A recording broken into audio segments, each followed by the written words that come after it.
Hello everyone, our next topic is the critical pathway method और इसको अपन बोलते हैं बोटल नेक फिनोमेना।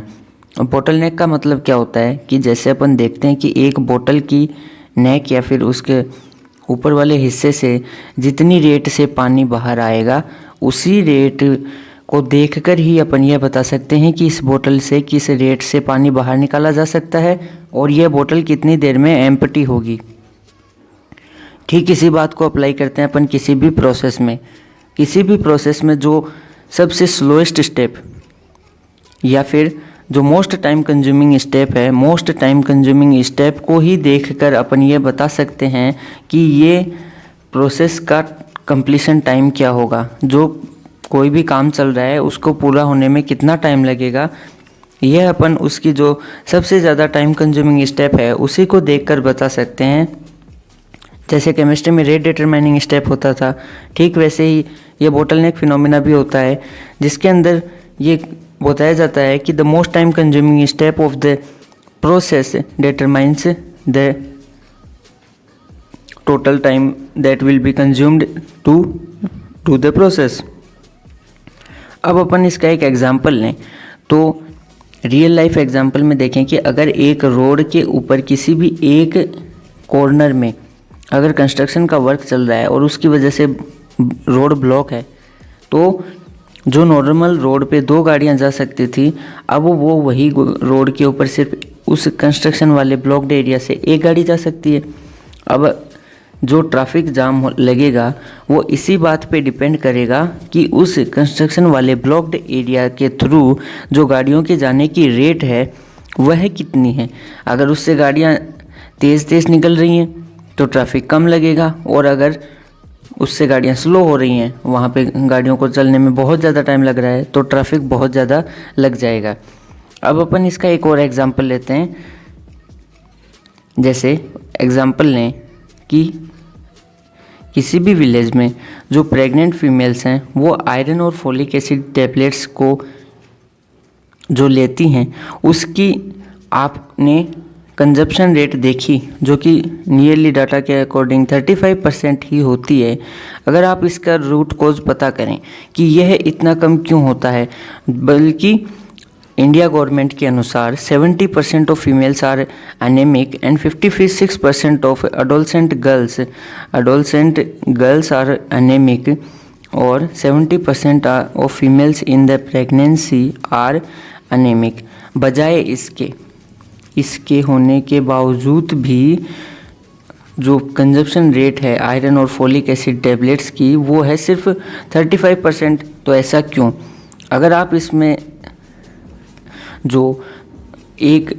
बाधा बनी हुई स्टेप है उसको अगर आप रिमूव कर सकते हैं, तो अगर ये कंजप्शन रेट बढ़ जाए तो ये जो अनीमिया की रेट है ये भी कम हो जाएगी। और अपन जानते हैं कि अनीमिया जो होता है, अगर उसमें ब्लड किसी भी इंडिविजुअल में कम है तो उससे जो इन्फेक्शन की रेट है वो भी बढ़ जाती है। और अगर एडोलसेंट गर्ल्स में देखें तो direct blood loss menstrual cycle के दौरान उसमें भी इन्फेक्शन के चांसेस बहुत ज़्यादा हो जाते हैं। अब अगर अपन देखें तो अगर आप जाएंगे किसी भी विलेज में और पीएचसी पे जाके देखेंगे तो आपको पता चलेगा कि 90 to 95% जो availability of iron and folic acid tablets on the prescription डाल के देते हैं उसकी शॉप पे, फार्मेसी शॉप पे, वो है 90 to 95%। और जब आप डॉक्टर की प्रिस्क्रिप्शन में लिखने की रेट देखें तो भी 80% डॉक्टर इस आयरन और फोलिक एसिड टैबलेट को लिख के देते हैं प्रिस्क्रिप्शन में, और अवेलेबल भी अच्छी खासी रहती है। तो ये दिक्कत कहाँ आती है कि ये कंजप्शन रेट इसकी सिर्फ 35% क्यों है? तो अगर आप देखें तो जो फीमेल्स हैं वो इसके प्रॉपर नॉलेज नहीं होने के कारण जो आयरन और फोलिक एसिड टैबलेट की लेने की उनकी प्रोसेस है वो गलत फॉलो करती हैं। अगर वो एम्प्टी स्टोमक ले रही हैं तो वो आयरन और फोलिक एसिड की टैबलेट जो है वो गैस्ट्राइटिस कराएगी तो उनको वैसे भी नोज़िया वोमिटिंग की फीलिंग आएगी, और वोमिटिंग हो सकता है उनको मॉर्निंग सिकनेस की वजह से भी हो,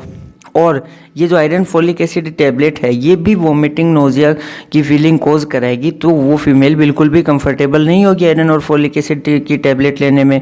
और वो फीमेल आयरन और फोलिक एसिड की टैबलेट नहीं लेगी। दूसरी बात है,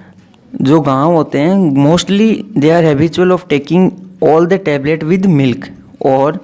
iron and folic acid tablets को कभी भी मिल्क के साथ नहीं लेते, क्योंकि उन्होंने सुना होता है कि most of the time calcium tablets are also given with iron folic acid tablet, और calcium tablets are suggested to be taken with milk. Calcium tablet को अपन मिल्क के साथ बताते हैं, तो गांव वाले जो भी गोली आई उसको मिल्क के साथ लेना शुरू कर देते हैं। ये उनकी, आप कहें कि ये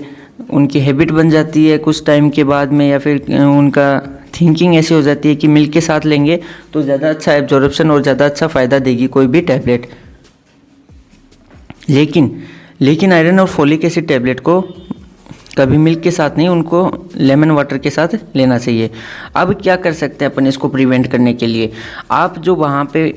बाहर प्रेस्क्रिप्शन काउंटर पे जो बंदा खड़ा रहता है उसको कह सकते हैं कि जिस भी प्रेस्क्रिप्शन के ऊपर आयरन फोलिक एसिड टैबलेट का नाम लिखा हो उसको आप एक डॉक्टर के पास वापस भेजें, और आप एक डॉक्टर को असाइन कर दें काउंसलिंग सेल बनाने के लिए, और उस काउंसलिंग सेल में आप एएनएम या फिर आशा को बैठा दें,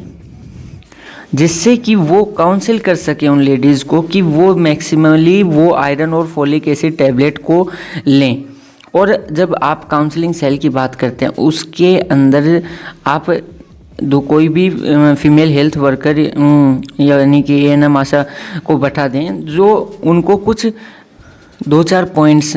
ओरली और रिटन फॉर्म में दे दें। तो सबसे पहला जो टॉपिक है वो है अपना कि इस आयरन और फोलिक एसिड टैबलेट को कैसे लेना है। तो आप ये बोलें उनको कि जो आयरन और फोलिक एसिड की टैबलेट है, अभी जब जैसे डेट से जिससे वो लेना स्टार्ट करती हैं उसके 10 डेज़ या फिर 15 डेज़ तक आप उसको वो टैबलेट दें आफ्टर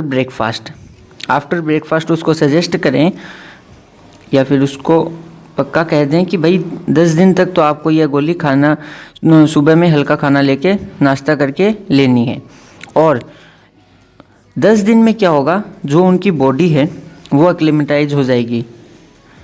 और 10 दिन के बाद से वो टैबलेट को बिफोर ब्रेकफास्ट ले सकती हैं फॉर द नेक्स्ट 6 मंथ, या फिर जितने टाइम के लिए भी आपने वो टैबलेट लिखी है वो शुरुआती 10 डेज़ के लिए आफ्टर ब्रेकफास्ट लें, जिससे कि बॉडी एक्लेमेटाइज हो जाए और वो टैबलेट अब उनकी बॉडी में ज़्यादा गैस्ट्राइटिस या फिर कोई भी ज़्यादा प्रॉब्लम नहीं कराएगी। और दूसरी बात जो आप बताएं कि take the iron folic acid tablets with lemon water और नेवर विद मिल्क। ये बात आप उनको बता दें, क्योंकि लेमन वाटर में होता है विटामिन सी होता है एस्कॉर्बिक एसिड हेल्प करेगा, जो स्टोमक का मीडियम है उसको एसिडिक मीडियम बना देगा और एसिडिक मीडियम बना देगा, तो जो आयरन फोलिक एसिड टैबलेट का एब्जॉर्प्शन है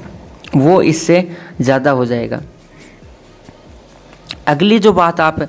कहें वो कहें कि जो gap between the iron folic acid tablet and calcium tablet और आयरन फोलिक एसिड की टैबलेट को लेने के लिए उनको मिनिमम 3 आवर्स का गैप रखना चाहिए। मतलब अभी सुबह के 6 बजे वो आयरन फोलिक एसिड टैबलेट ले रही हैं, तो उनको 10-11 बजे आप बोल दें कि उस टाइम पे वो कैल्शियम की टैबलेट ले लें, क्योंकि कैल्शियम की टैबलेट का प्रीफर्ड मीडियम मिल्क ही रहता है। और इसलिए बोलें कि कैल्शियम की टैबलेट को खाना खाने के बाद ये बोल दें कि पहले बिफोर और ये आफ्टर, मतलब 2-3 घंटे में जो सुबह का नाश्ता कर लिया उसके बाद में आफ्टर मील्स विद मिल्क, ये दूध के साथ लें कैल्शियम की टैबलेट, और ये बिफोर ब्रेकफास्ट। अब जो नेक्स्ट पॉइंट है उसको बताएं। देखो क्या होता है कि most of the time when patient come to the doctor, और वो आके बताता है कि साहब मैंने तो आयरन एसिड और आयरन फॉलिक एसिड वाली टैबलेट नहीं ली, तो डॉक्टर क्या करते हैं, most of the time doctor उनको डांटने लग जाते हैं कि भाई आपने क्यों नहीं ली।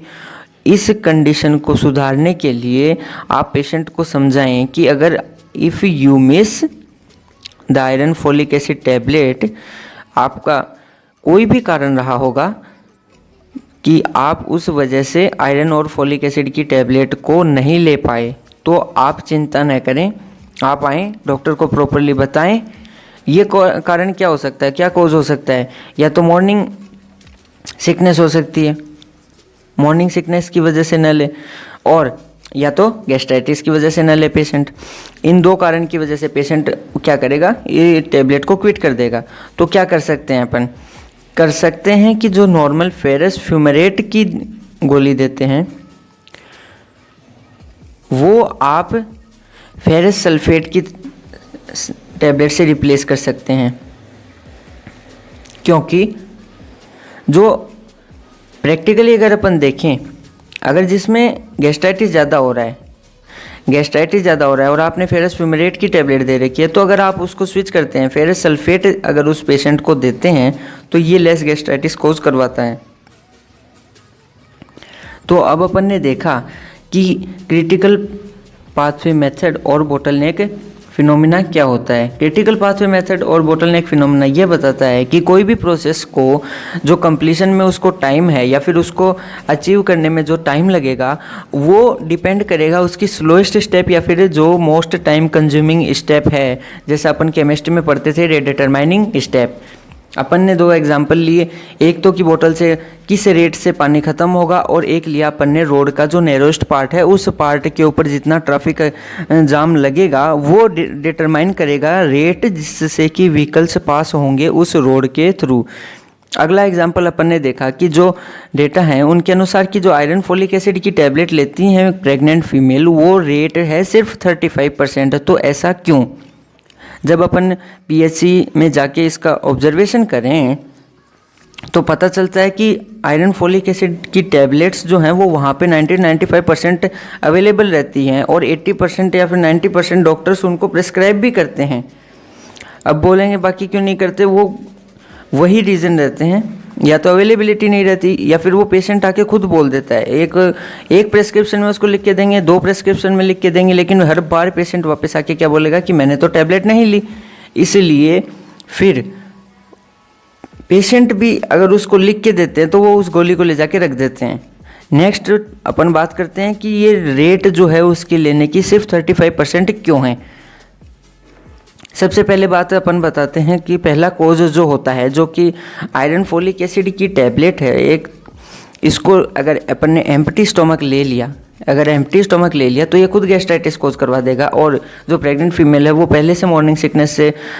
सफ़र कर रही है तो वो इस टैबलेट को लेना प्रेफर नहीं करेगी। दूसरी बात जो है अपन देखें तो वो क्या होता है, गाँव में सब गोली लोग लगभग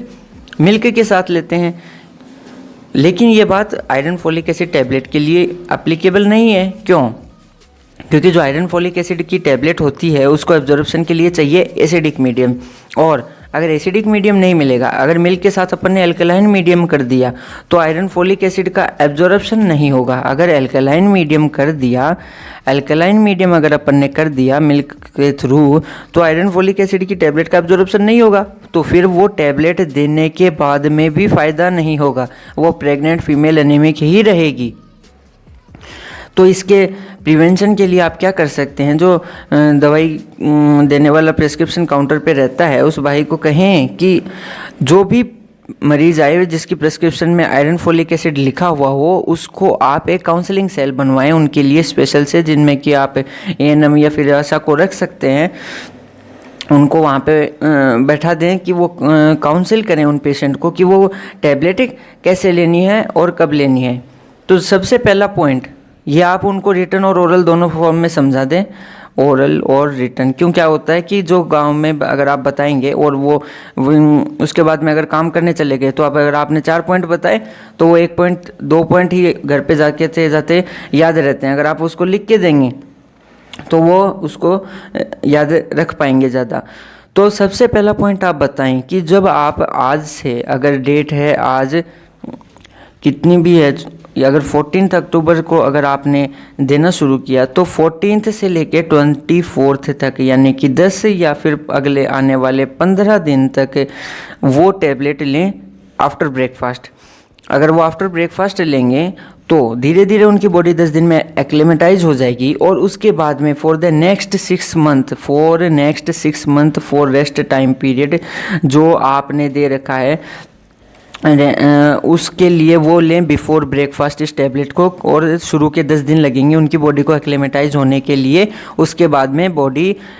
अपने आप एडजस्ट कर लेगी। दूसरा पॉइंट उनको बताएं कि आयरन फोलिक एसिड टैबलेट को लेमन वाटर के साथ लें, नींबू पानी के साथ लें,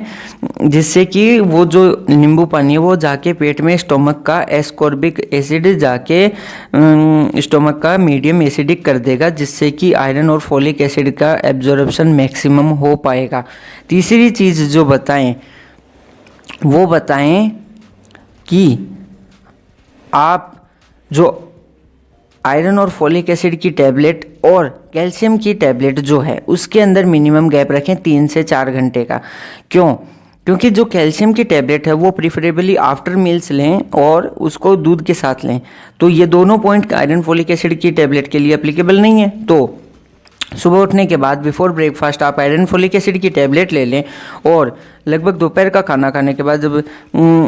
हो जाए तो उसके बाद में दूध के साथ कैल्शियम की टैबलेट लेके, तो ये मैक्सिमम बेनिफिट पेशेंट को मिलेगा। और एक लास्ट बात बहुत इंपॉर्टेंट पॉइंट ये भी बताएं कि अगर वो पेशेंट मिस कर रही है आयरन और फोलिक एसिड की टैबलेट को तो वो आके अपने डॉक्टर को बताए। ये झूठ नहीं बोले कि वो ले लें, हाँ डॉक्टर साहब हमने ले ली टैबलेट, ये ना करें। आके डॉक्टर को बताएं कि आपने नहीं ली टैबलेट, अब क्यों नहीं लेगी, या तो मॉर्निंग सिकनेस या फिर गैस्ट्राइटिस की वजह से पेशेंट वो टैबलेट नहीं लेगी। अगर गैस्ट्राइटिस की वजह से नहीं ले पा रही है पेशेंट टैबलेट तो आप उस फेरस फ्यूमरेट टैबलेट जो कि अपन नॉर्मली प्रेस्क्राइब करते हैं उसको रिप्लेस कर दीजिए फेरस सल्फेट की टैबलेट से, क्योंकि फेरस सल्फेट लेस गैस्ट्राइटिस कोज करवाता है। ये प्रैक्टिकल जब आप देखेंगे फील्ड में तो ये थोड़ी सी ऑब्जर्वेशन है। तो ये सीपीएम क्रिटिकल पाथवे मेथड और बोटलनेक फिनोमेना अभी इतना ही है। इसके बाद में अपन पढ़ते हैं जीरो बजटिंग और रिड्यूस्ड बजटिंग। जीरो बजटिंग और रिड्यूस बजटिंग क्या है? जीरो बजटिंग के अनुसार जो गवर्नमेंट है उसके अकॉर्डिंग ये पॉलिसी है कि अगर जो प्रीवियस बजट दिया गया था वो अगर काम में नहीं लिया गया गवर्नमेंट द्वारा, अगर सेंट्रल गवर्नमेंट